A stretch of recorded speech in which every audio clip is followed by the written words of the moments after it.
گزشتہ اتوار کو اسلام آباد میں حزب اختلاف کی جماعتوں کی کانفرنس کو، جس کو کہ ملٹی پارٹی کانفرنس کہا گیا، اس میں جناب نواز شریف طویل عرصے کے بعد سیاست میں متحرک نظر آئے اور پھر کئی مہینوں کے بعد، تقریباً 1 سال کے بعد، انہوں نے ایک بار پھر اپنے اس شدت پسند بیانیے کو ایک نئی جان دی، ایک نئی روح پھونکی، جس کو انہوں نے سن 2018 کے بعد سے پروان چڑھایا، اور خاص طور پہ اپنی سبکدوشی کے بعد جناب نواز شریف کی پاکستان مسلم لیگ نون اس شدت پسند بیانیے کے ساتھ اس سے پہلے جڑی نظر نہیں آئی، اور پھر اس تقریر کے بعد بھی، جو کہ 1 گھنٹے جاری رہی تھی، اور جس میں اس کانفرنس میں جہاں وہ 9 گھنٹے شریک ہوئے تھے، اس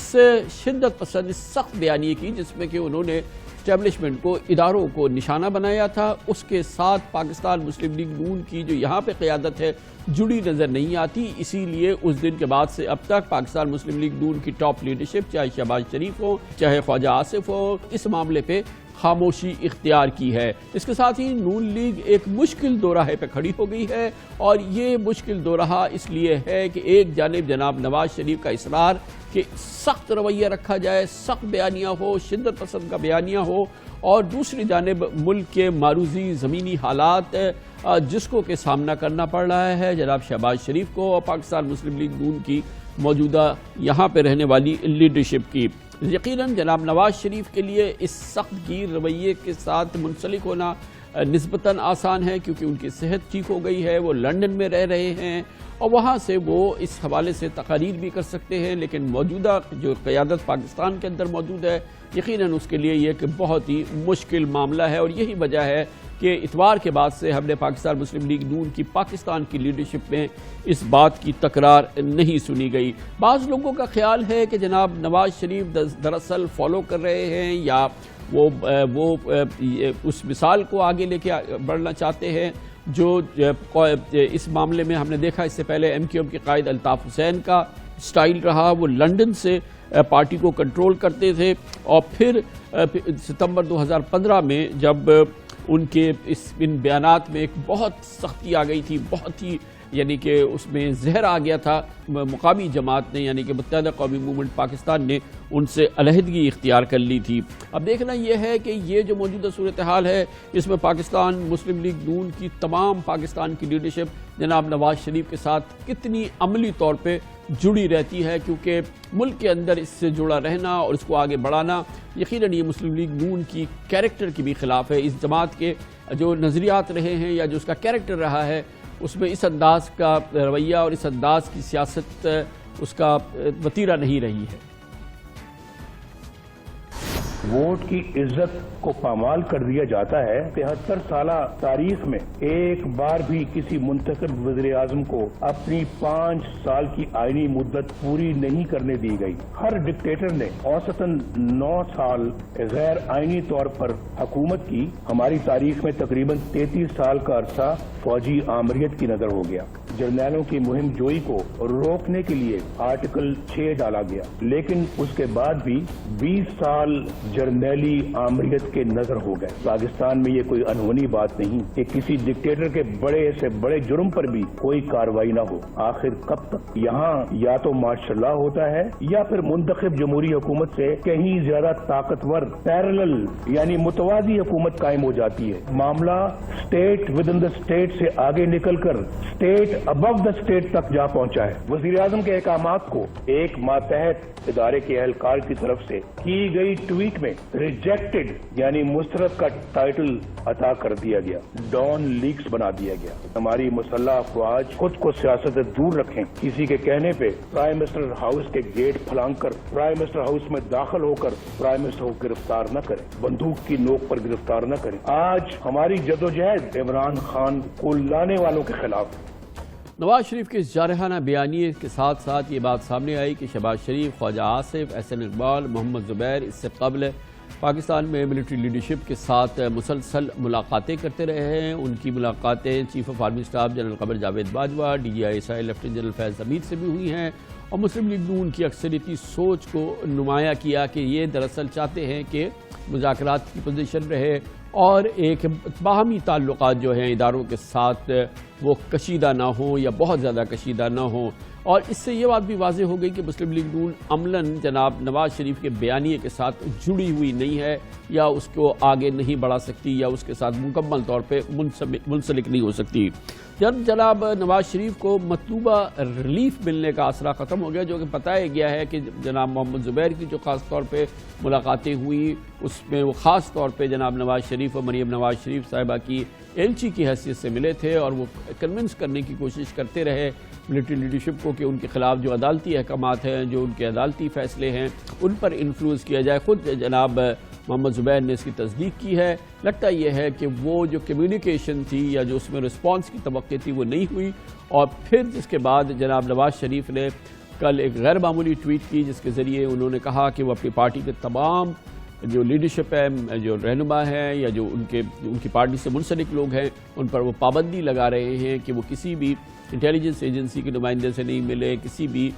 فوجی نمائندے سے نہ ملے، اور اس سلسلے میں انہوں نے کہا کہ وہ مکمل پابندی لگا رہے ہیں۔ یہ بھی ایک غیر معمولی قدم تھا۔ یہ فی الحال ہم نہیں کہہ سکتے کہ لندن میں رہتے ہوئے وہ اس پابندی کے پر عمل درآمد پر کیسے جائزہ لیں گے اور کیسے اس بات کو یقینی بنائیں گے کہ ان کے اس حکم پر مکمل طور پہ عمل ہو۔ بہرحال پاکستان کے سیاسی منظرنامے میں یہ ایک بہت ہی امپورٹنٹ ڈیولپمنٹ ہے۔ پورا ماحول اس پر بات کرنے کے لیے ہم نے دعوت دی ہے۔ پاکستان کے نامور سینئر صحافی ہیں، اینالسٹ ہیں، اور اپنا پروگرام بھی ہوسٹ کرتے ہیں۔ جناب عارف نظامی ہمارے نامور سینئر ایڈیٹر بھی رہے ہیں۔ بہت بہت شکریہ عارف نظامی صاحب۔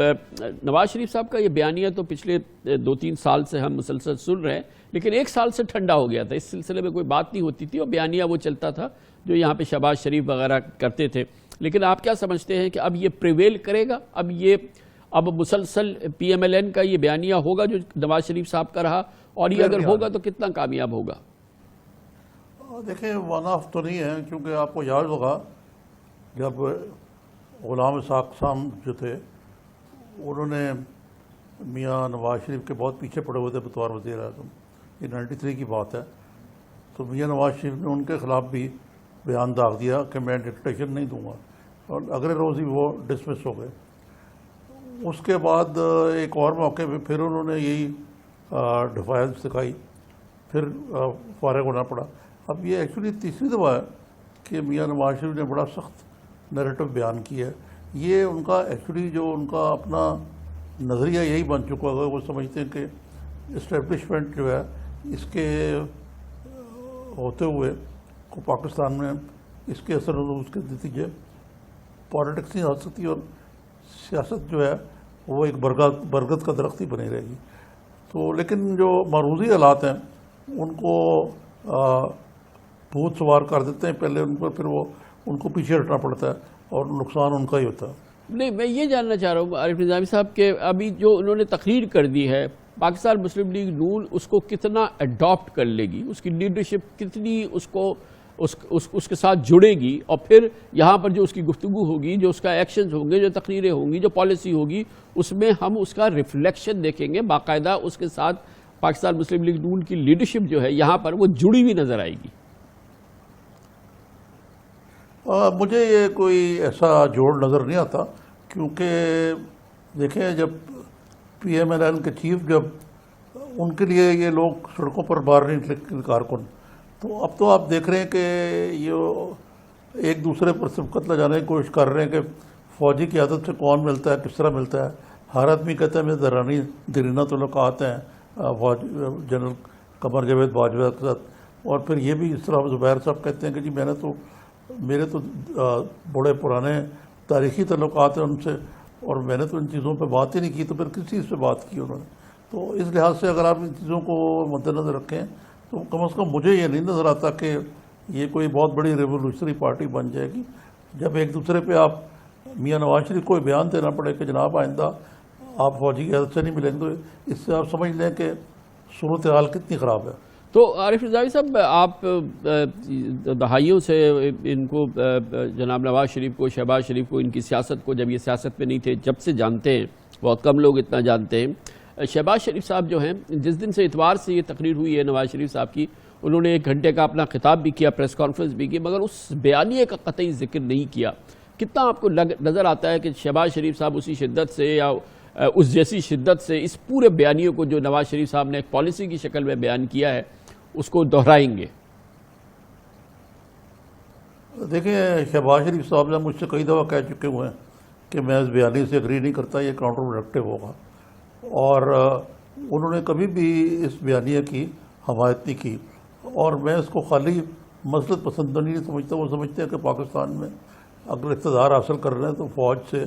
کسی قسم کی فوجی قیادت سے تال میل کے ساتھ ہی آگے ہو سکتا ہے. اور مسلم لیگ کے اندر بھی یہ کوشش ہو رہی ہے. محمد زبیر صاحب کے بیان، کچھ اور لوگوں کے بیانات اور رابطے، یہ سارے اسی طرف نشاندہی کرتے ہیں. اور دلچسپ بات ہے کہ میاں نواز شریف کے اس بیان کے بعد باوجود میرا نہیں خیال کہ اس کو کوئی خاص پی ایم ایل میں پذیرائی حاصل ہوئی ہے. اور ان کے جو بڑے جالے قسم کے لیڈرشپ ہے، مثلا خواجہ آصف، وہ بھی خاموش ہیں. باقی لوگوں نے بھی اس میں کوئی خاص مجھے نظر نہیں آیا کہ انہوں نے کوئی اس کو پذیرائی بخشی ہو. تو ویسے پارٹی اٹسیلف، یہ جو مسلم لیگ نون جو جماعت ہے، وہ اس کا جو کیریکٹر رہا ہے، ظاہر ہے کہ ایک بہت بڑی جماعت ہے اس وقت، اتنی بڑی پارلیمنٹ کی جماعت ہے، اس کا اپنا جو ایک کیریکٹر ہوتا ہے نا، ہر جماعت کا ہمارے یہاں کیریکٹر ہے، وہ اس بیانی سے کتنا مماثلت رکھتا ہے؟ دیکھیں، یہ مسلم لیگ کا جو بیانیہ ہے وہ پھر بھی آنا ہے، بیچ میں آیا ہے، بعض فلیش ان دا پین آئے ہیں، لیکن اوور آل دیکھیں تو ان کا بیانیہ جو ہے یہ نہیں ہے. اسٹیبلشمنٹ کی پارٹی ہے اور اسٹیبلشمنٹ سے لڑنا بھی اس کے بس کا روک نہیں ہے. اب لیکن ایک بات ہے کہ میاں نواز شریف کو اس بات کا ادراک ہونا چاہیے کہ جو موجودہ فوجی قیادت ہے، اس نے اپنا بیانیہ جو ہے تھوڑا سا اڈیپٹ کر لیا اور وہ سیاست کھیلنا جانتے ہیں. اب دیکھیں نا، یہ میاں نواز کی جو بیان ہے انہوں نے جانے دیا، کہا جی کو فرق نہیں پڑتا، لیکن انہوں نے پوری تیاری کی ہوئی تھی اور الٹا میاں صاحب کو لینے کے دینے پڑ گئے کہ ان کے بیان اور اس کی جزیات کا تو کوئی ذکر ہی نہیں ہو رہا. اس کے برعکس جو اس کی بیان سے جو ریمیفیکیشنز پیدا ہوئی ہیں، یہ تو صحیح آپ کہہ رہے ہیں کہ اس دن کے بعد سے خبر جو ہے وہ تو وہ ملاقاتیں ہیں جو درپردہ پاکستان مسلم لیگ نون کی لیڈرشپ کرتی رہی ہے، جو کہ پوری طور پر تو سامنے نہیں آئی، بڑے مختصر طور پر سامنے آئی ہیں، لیکن ایک ماحول کی عکاسی ہوئی جس سے یہ پتہ چلا کہ جناب نواز شریف کے بیانیے سے ان کی پارٹی کی لیڈرشپ جو ہے وہ بالکل کسی اور راستے پہ چل رہی ہے. وہ تو ایک کسی قسم کا کوئی ایک کمپرومائز چاہتی ہے یا ایک بڑے گڈ ول کا میسج دینا چاہتی ہے اسٹیبلشمنٹ کو. جی ہاں، بالکل یہ آپ صحیح تجزیہ کر رہے ہیں کہ وہ یہ پارٹی جو ہے اس میں اب اتنی یہ تھک سیکھ بھی گئی ہے، ان میں اتنی جان نہیں ہے کہ یہ اپوزیشن کی پالیٹکس کر سکیں. اس سے مقابلے میں پیپلز پارٹی جو ہے انہوں نے کوئی زیادہ اس ڈیبیٹ میں حصہ نہیں لیا. یہ نہیں کہ وہ پرو اسٹیبلشمنٹ ہے، لیکن وہ پھر بھی اس سے اپنی عزت بچا کے نکل آئے ہیں. کم از کم یہ نہیں کہہ سکتے کہ وہ رات کے اندھیرے میں جا کے ان کی لیڈرشپ سے پیپلز پارٹی کی لیڈرشپ نے عارف نظامی صاحب صرف یہ کیا کہ کیونکہ ظاہر ہے کہ ان کے اگر ان سے زیادہ نہیں تو اتنے ہی تعلقات اور اس سے زیادہ انٹینسٹی سے ملاقاتیں ہوتی ہیں زرداری صاحب کی، بلاول صاحب کی جو ہماری اسٹیبلشمنٹ کی ہے، تو انہوں نے لیکن تقریر وغیرہ میں اس طرح سے ایک دم انلیش نہیں کیا اپنے آپ کو، اپنے بیانیے کو، جیسا کہ جناب نواز شریف نے کیا، کیونکہ وہ یقیناً چاہتے ہیں کہ تعلقات اس حد تک خراب نہ ہوں اور یقیناً آگے چل کے بھی اس کی کوئی میننگ فل پیپلز پارٹی اس بیانیے کو، اس قسم کے بیانیوں کو لے کے نہیں چلے گی، وہ اس سے علیحدہ ہی رہے گی. ایگزیکٹلی. اس کے بعد میں یہ بھی ایڈ کروں گا کہ زرداری صاحب ایک ایسے سیاستدان ہیں جو وقت کے ساتھ ساتھ وقت کی نزاکتوں کو بھی سمجھتے ہیں کہ ہماری لمیٹیشنز کیا ہیں. میاں صاحب جو ہیں وہ لمیٹیشنز کو نہیں سمجھتے. دوسرے میاں صاحب کی اپنی جو سیاست ہے وہ پاکستان میں تو ہے نہیں، وہ ہی از برنٹ ہز بوٹس، وہ جو مرضی کریں، لیکن اس کا مطلب ہے کہ وہ اس چیز کی بات کہ پرواہ نہیں کر رہے کہ ان کی اپنی سیاست یا ان کی پارٹی کی سیاست پہ عارف نظامی صاحب کیا آپ سمجھتے ہیں جو ان کی تقریر تھی، جو اس میں گفتگو تھی، اس سے دو چیزیں واضح ہو گئی. ایک تو یہ کہ وہ اب چلے یہ تو ہم نہیں کہہ سکتے کبھی پاکستان نہیں آنا چاہتے، لیکن فی الحال وہ غیر معینہ مدت کے لیے وہ لندن میں رہیں گے. دوسری بات یہ کہ عملی سیاست میں وہ الطاف حسین کی طرح سے تو وہ پارٹی چلا کے اور سیاست تو نہیں چلانا چاہتے، شاید ان کی صحت بھی ان کو اجازت نہ دے، اور ویسے بھی یہ شاید ان کا کریکٹر نہیں ہے. تو یہ دو جو نتیجے ہیں یہ درست ہیں. جی یہ صحیح کہہ رہے ہیں آپ، لیکن وہ اب انتظار کر رہے ہیں کوئی بہتر حالات کا، جب الیکشن کا انعقاد ہونے والا ہوگا. ان کا شاید یہ بھی ادراک ہے کہ حالات اکانومی کے اور گورننس کے اتنے خراب ہو جائیں کہ ان کو موقع ملے. لیکن ایک چیز یہ بھی بڑی انہوں نے آج عمران خان صاحب نے بڑی دلچسپ بات کہی ہے. انہوں نے کہا مجھے ساری باتوں کا علم ہوتا ہے اور جو بیانات اور جو باقی اپوزیشن کی کارروائیاں، اور پھر انہوں نے ایک اور بات بھی کہہ دی کہ سب کچھ میری علم یا مرضی سے ہوتا ہے. یعنی آج انہوں نے ایک نیا کر دیا وہ انکشاف کہ وہ کسی کے کوئزلنگ نہیں ہے، وہ ہی از اون مین، اور وہ ایک عارف نظامی صاحب وہ بات جو کہ حقیقت ہے وہ یہ کہ پاکستان میں ہم نے اس انداز کا اشتراک اور امتزاج ملٹری لیڈرشپ اور پولیٹیکل لیڈرشپ میں نہیں دیکھا، جس کو کہ عام طور پہ ہائبرڈ نظام کہتے ہیں. اس طرح کا یہ بہت پاکستان کے لیے جو ایک آئیڈیل نظام ہے، اس میں کوئی کسی سے چھپ کے نہیں، مطلب جو ملٹری لیڈرشپ اور جو پولیٹیکل لیڈرشپ یا عمران خان یا جنرل باجوہ کرتے ہیں وہ بالکل ایک پیج پہ رہتے ہیں. جی بالکل یہ ہائبرڈ ہی ہے، اور خان صاحب کو غلبہ حاصل کرنے کا شوق بھی نہیں ہے. اور اگر معروضی حالات دیکھیں تو میرا خیال ہے یہ سروائیول کے یہی پالیٹکس جو ٹھیک ہے. دوسرے پالیٹکس جو ہے وہ ڈیفائنس والی، وہ اس کے لیے بڑی قربانیاں تھیں. بہت بہت شکریہ جناب عارف نظامی ہمارے ساتھ موجود ہیں.